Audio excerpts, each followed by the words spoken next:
intents and purposes beat the game. What was this landmass? So I rode. I rode south from Blackwater, following the train tracks. I rode and no one jumped out to ask a favor, and I wasn't accosted by any wild animals. Instead, I emerged from the dark, tense ride through a train tunnel and was quite literally dumbstruck by what was on the other side. Desert. Yes. Beautiful, yes. Even more shocking though, it was familiar. This was Red Dead Redemption 1's desert. I knew those cliffs and the curves of the land, though the memory was almost dreamlike, faded by years of distance and hundreds of other games. My mind reeled. What was the purpose of hiding this continent when dozens of new quests awaited me? Was this just the beginning of a grand new campaign? As it turns out, no. Instead, this half of the map turned out to be something much weirder. As I rode down the path, I remembered Armadillo. No bandits tackled me off my horse. The world was no less gorgeous. If anything, it was more so. But if we were to quantify the aliveness of the world as we defined earlier, it would be way down. Armadillo, as if to prove my point, was quite literally dying. In the past 7 years, it had reportedly been hit by scarlet fever, followed by typhus, followed by cholera.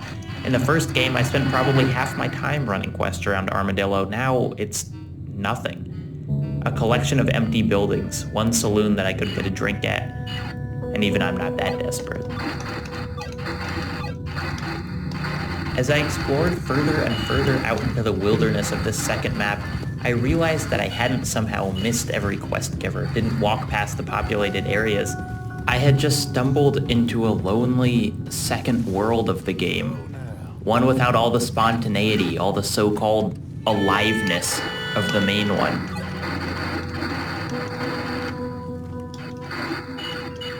Here's the thing though, and get ready for a big gallery poetic leap. I felt more alive. I felt more in touch with the character, more like I was living in this world. Red Dead Redemption 2 has all these weird systems, ones that initially seem needlessly convoluted, pointlessly drawn out. One example is split point bullets. Out in the wild of Red Dead's world, you can set up camp and do this whole big list of things. You can roast animals on a stick. You can make yourself medicine. One option that took me a while to wrap my brain around was making split points. They do more damage and take less dead-eye energy to shoot. They're a complete improvement over your regular ammo, and they're free. So why wouldn't you always use them? Well, to make a split point, you've got to sit at your campfire and carve an X into the top of a bullet, one at a time.